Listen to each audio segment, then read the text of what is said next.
বাংলাদেশের রাজনীতিতে যেন আবারও ডিজিটাল ঝড় বইছে, আর সেই ঝড়ের কেন্দ্রবিন্দুতে এখন এক পরিচিত নাম, রুহুল কবির রেজভী। বিএনপির এই দীর্ঘদিনের মুখপত্র হঠাৎ করেই আলোচনার কেন্দ্রে, কারণ টেক ভিত্তিক রাজনৈতিক প্ল্যাটফর্মগুলোতে জোর গুঞ্জন তিনি নাকি যোগ দিতে যাচ্ছেন বাংলাদেশ জামায়াতে ইসলামীতে।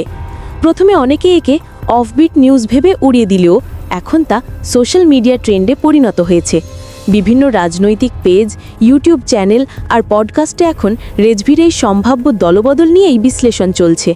কেননা বাংলাদেশের রাজনীতিতে ডিজিটাল রূপান্তরের এই যুগে একজন অভিজ্ঞ বক্তার অবস্থান বদলে যাওয়া মানে শুধুই দল পরিবর্তন নয়, বরং সেটি হতে পারে রাজনৈতিক ডিজিটাল ইকোসিস্টেমের রিকোডিং।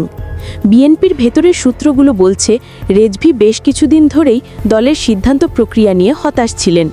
বড় বৈঠকে তার মতামত উপেক্ষিত, রাজনৈতিক কৌশলে অস্বচ্ছতা আর মিডিয়া ব্যবস্থাপনায় সীমাবদ্ধতা, সব মিলিয়ে তিনি নাকি নিজেকে একঘরে মনে করছিলেন।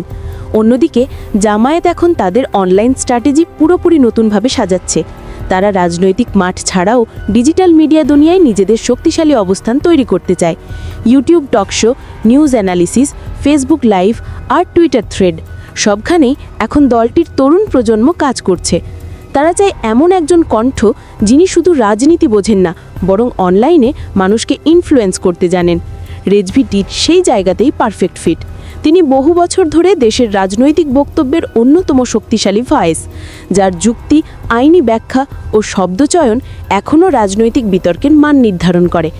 বিশ্লেষকদের মতে, যদি তিনি সত্যি জামায়াতে যান, তাহলে দলটি পাবে এক কমিউনিকেশন আপগ্রেড, যা তাদের দীর্ঘদিনের ইমেজ লিমিটেশন দূর করতে সাহায্য করবে। কারণ এখন রাজনীতিতে শুধু মাঠে উপস্থিতি নয়, অনলাইন উপস্থিতিই আসল শক্তি। আর এই অনলাইন পলিটিক্সের যুগে রেজভীর মতো স্পষ্টভাষী মুখ হতে পারে এক বিপ্লবী পরিবর্তনের প্রতীক। বিএনপির ভেতরে অবশ্য এই খবর আতঙ্ক ছড়িয়েছে।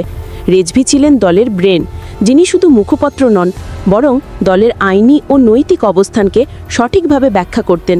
তার প্রস্থান মানে বিএনপির ডিজিটাল ভয়েস হারানো, কারণ তিনি মিডিয়া ইন্টারাকশনে ছিলেন বিএনপির সবচেয়ে ট্রাস্টেড নাম।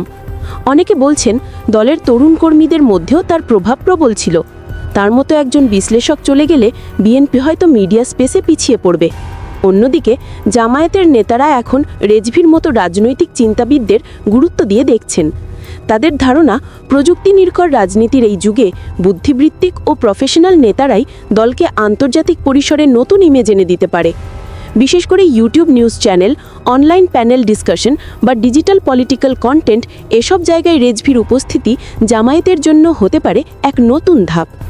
অনেকেই বলছেন, রাজনীতি এখন ডেটা ড্রাইভেন, যেখানে জনপ্রিয়তা নির্ধারিত হয় ভিডিওর ভিউ, পোস্টের রিচ আর কন্টেন্ট এনগেজমেন্টে। তাই রেজভীর মতো মুখ দলটিকে শুধু রাজনীতিতেই নয়, ডিজিটাল ব্র্যান্ডিংয়েও এগিয়ে নিতে পারে। তার স্পষ্টভাষী উপস্থাপন, শান্ত কণ্ঠ আর শক্ত যুক্তি অনলাইন দর্শকদের সঙ্গে কানেক্ট করতে পারবে সহজেই। অন্যদিকে বিএনপি হয়তো এখন বুঝতে পারছে, রাজনীতিতে শুধু মাঠের নেতাই নয়, অনলাইন লিডারও সমান গুরুত্বপূর্ণ। রেজভীর সম্ভাব্য প্রস্থান তাদের জন্য এক বড় ডিজিটাল ব্যাকফুট তৈরি করতে পারে। শেষমেশ প্রশ্নটা এখন একটাই, রুহুল কবির রেজভী কি সত্যি যোগ দিচ্ছেন জামায়াতে? যদি দেন, তবে এটি কেবল রাজনৈতিক কৌশল, নাকি এটি বাংলাদেশের রাজনীতিতে এক নতুন ডিজিটাল ইন্টেলিজেন্সের শুরু? সময় সেই উত্তর দেবে। তবে এখনই বলা যায়, এই খবর রাজনীতির পুরনো ধারা ভেঙে দিয়েছে আর জন্ম দিয়েছে এক নতুন ডিজিটাল আলোড়নের।